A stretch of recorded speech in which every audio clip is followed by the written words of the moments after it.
Olá, querido e querido ouvinte deste podcast.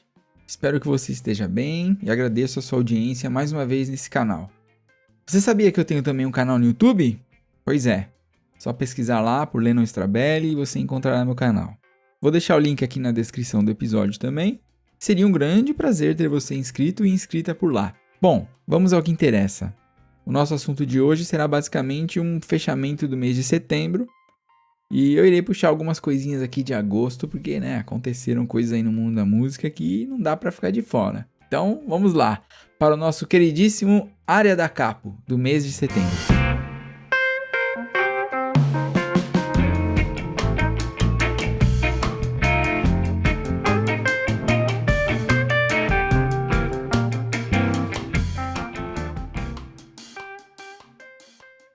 No mês de setembro, teve o lançamento desse podcast, que você está agora ouvindo.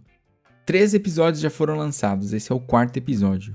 Nos episódios anteriores, nós abordamos legislação do ensino de música no Brasil, uma entrevista poderosíssima com o professor Achille Pique, abordamos a temática de trilhas sonoras presentes nos concertos das orquestras brasileiras, e agora, no 4º episódio, nós vamos falar das principais notícias do mundo da música que aconteceram no mês de setembro. Uma seleção.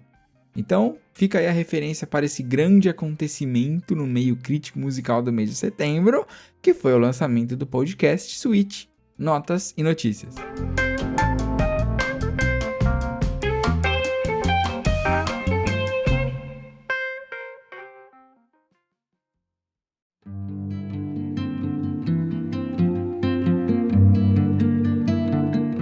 Abuso moral. Uso excessivo de autoridade, assédio das mais diferentes formas e até agressões. Eu poderia estar iniciando uma sinopse do filme Whiplash. Se você não assistiu, assista. Mas não, eu estou só contextualizando a imagem moldada de um maestro, principalmente os do século XX. Todas as formas de poder podem ser facilmente desdobradas em formas de abuso, principalmente se uma figura central carrega pouca humanidade em si. Fato que ocorreu com o maestro John Eliot Gardner, que agrediu um cantor do Monteverdi Choir, grupo vocal criado por Gardner e conduzido por ele, durante uma apresentação na noite de terça-feira, 22 de agosto de 2023, no Festival Berlioz, na França. Os artistas apresentavam uma versão em concerto da ópera Les Troyens e, na saída para o intervalo, o músico William Thomas, de 29 anos, teria deixado o palco pelo lado errado. Nos bastidores, Gardner repreendeu o colega e o atingiu com um soco. Aí começaram as desculpinhas esfarrapadas por parte da produção, por tentar contornar esse gesto nada musical de Gardner, dizendo que o maestro sofria pelo calor excessivo na cidade, e até questões de medicamentos do maestro foram colocadas em pauta. Bom, sem engendrar muito por esse ramo do julgamento, o grupo que gerencia o músico a Asconas Holt soltou uma nota logo em seguida confirmando o ocorrido e concluiu essa postagem com a seguinte frase: "Todo músico tem o direito de exercer a sua arte em um ambiente livre de abuso e ameaças físicas", dizendo que o barítono continuaria suas execuções longe do Monteverdi Choir em outros ambientes e pessoas. Bom, o ocorrido se deu no fim de agosto, então muito já foi falado e lido, mas eu gostaria de deixar uma reflexão aqui. Esse foi um caso explícito de assédio, independente da causa, calor, medicação, ser maestro. E os músicos, principalmente os de orquestras e coros sinfônicos, lidam diariamente com a figura de maestros que abusam em vários sentidos. Mas o mundo da música é assim. Se você não seguir o trilho montado por um maestro, ele vai te queimar. E começa a ser mal visto ou mal vista e se sentir ameaçado ou ameaçada pela ausência de trabalhos. A instabilidade empregatícia de um musicista acaba, de certa forma, autorizando essas condutas abusadoras. E elas existem, muitas vezes veladas, muitas. E algumas outras explícitas, como neste caso. E bastou uma demonstração para diversos twitters virem à tona com relatos de demais abusos por Gardner. Claro, merece uma investigação, mas meu papel aqui é informar.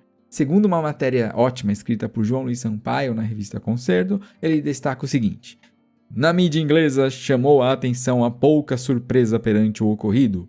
Jornalistas de diferentes veículos foram às suas contas no ex-Twitter compartilhar histórias de violência não física de Gardner.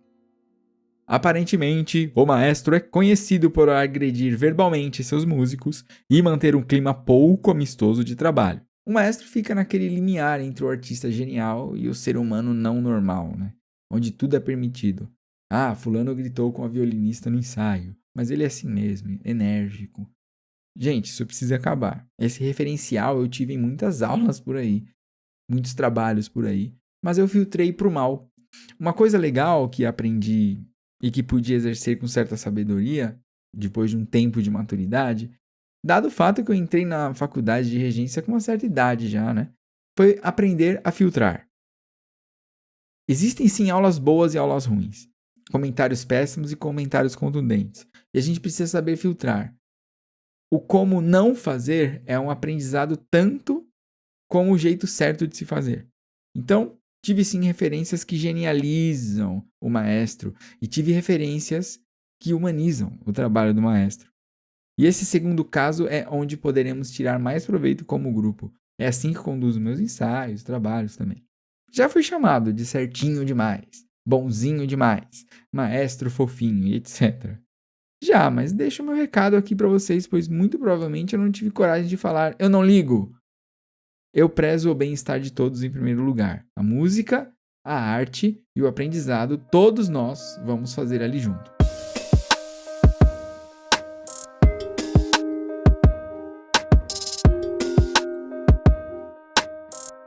A cidade de São Paulo recebeu em setembro o festival The Town, que aconteceu nos dias 2, 3, 7, 9 e 10 de setembro, no Autódromo de Interlagos, na Zona Sul.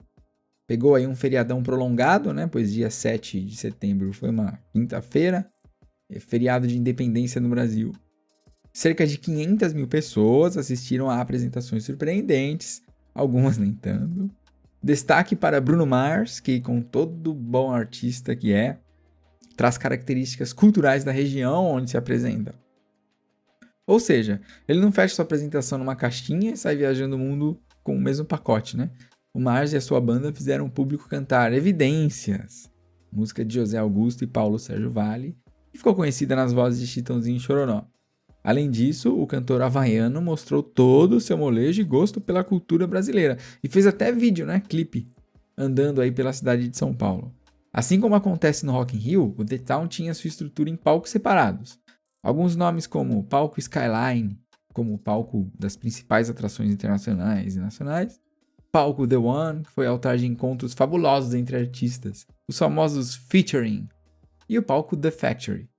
A banda Foo Fighters, formada pelo ex-baterista do Nirvana, ou talvez eles sejam só muito parecidos, eu não sei, também teve sua tão esperada aparição em solo brasileiro, principalmente após o falecimento do baterista Taylor Hawkins, posto que agora é ocupado por Josh Freese.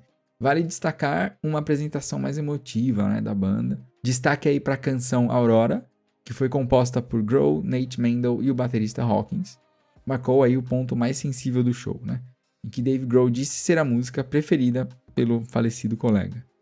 Mas nem tudo são rosas. O público de 500 mil de pessoas que pôde estar presente contou com algumas questões técnicas que desfavoreceram algumas apresentações com grande potencial e espera pelo público.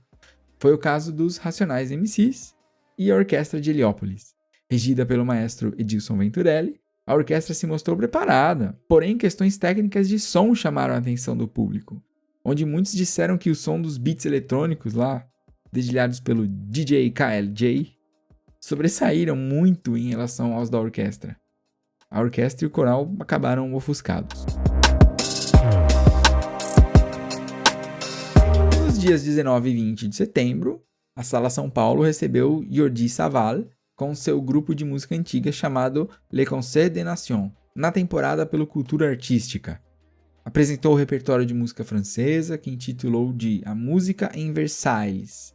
Ou seja, traçou uma trajetória entre os reis Luíses XIII ao XV e o repertório que seria executado, né, nesse período, na época. O repertório contou com obras de Marin Marais, Jean-Marie Leclerc e um bis com Jean-Philippe Rameau. O grupo mantém-se como muito entrosado, com uma pesquisa profunda acerca da execução das características da música historicamente informada, como muitos gostam de dizer, né? Savall, na viola da gamba, é um show à parte. Aos 82 anos de idade, o músico catalão demonstra toda a sua agilidade e destreza ao instrumento, as técnicas de diminuição e condução do grupo. Para quem é amante de música antiga, talvez possa ter se frustrado com o fato desse concerto contar apenas com música francesa. Porém, isso garantiu uma imersão, um aprofundamento às características dessa música. Foi um evento marcante.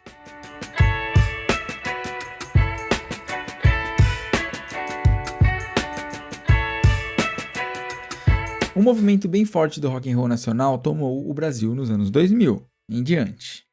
Nomes como Raimundo, CPM 22, Detonautas, Charlie Brown, entre diversos outros, marcaram esse período.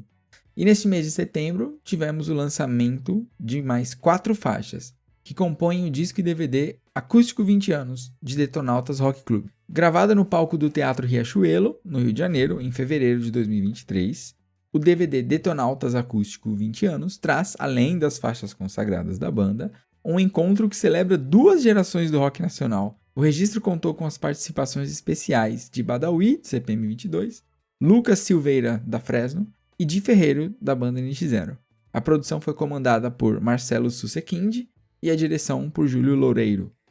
O disco está disponível nas plataformas digitais, como essa aqui que vocês me ouvem, e vale a pena relembrar grandes canções dos anos 2000, além de novas composições do grupo, ainda mais no formato acústico. Sempre que tenho que emitir opiniões aqui, eu me atento para não depositar emoção demais em assuntos que me são caros.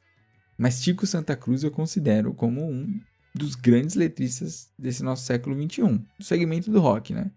A canção tem esse poder, né? A canção não é só texto e não é só música. Um bom cancionista, ele trabalha bem com as 2 vertentes. Cria e desenvolve nuances a partir de ambas as esferas citadas. E o Tico é um exemplo de bom cancionista para mim. Suas músicas são poderosas, letras com grande teor de reflexão e poder.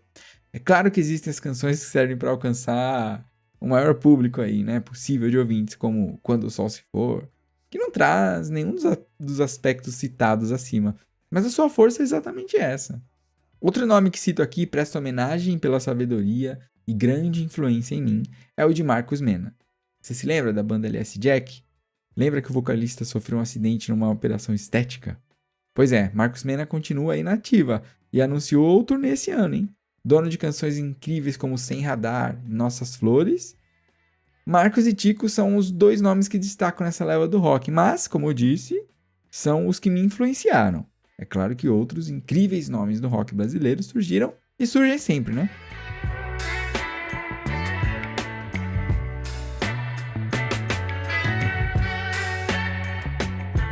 A compositora carioca Clarice Assad estreou no Teatro Municipal de São Paulo a sua ópera intitulada Isolda / Tristão. Isolda e Tristão. Isolda, Tristão. Uma encomenda feita pelo próprio teatro que contou com um libreto escrito por Márcia Zanellato e a direção cênica de Guilherme Leme. Em entrevista para a revista Concerto, a compositora diz: "Partimos da lenda de Tristão e Isolda, mas a história que a gente está contando é outra", afirma a compositora. "Passa-se no tempo atual e também meio fora de tempo, porque eles se conhecem há séculos e se reencontram para viver essa história de amor."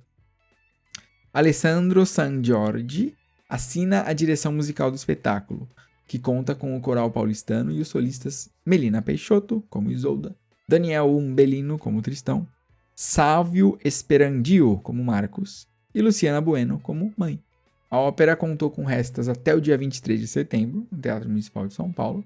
É importante ressaltar essa encomenda, né, de uma obra, principalmente para uma compositora. E como esse fomento à arte e criação musical deveria ser mais frequente. As salas de concerto ainda insistem nos grandes canônicos da Europa e esquecem das atualidades. A música sempre conversou com seu tempo, isso que é engraçado, né? Por que ficamos tão distantes, né, disso hoje em dia? Jovens, assim encerramos o mês de setembro aqui do Nota de Notícias. Espero que vocês tenham gostado e que estejam com a gente aí no próximo mês. Buscaremos sempre melhorar.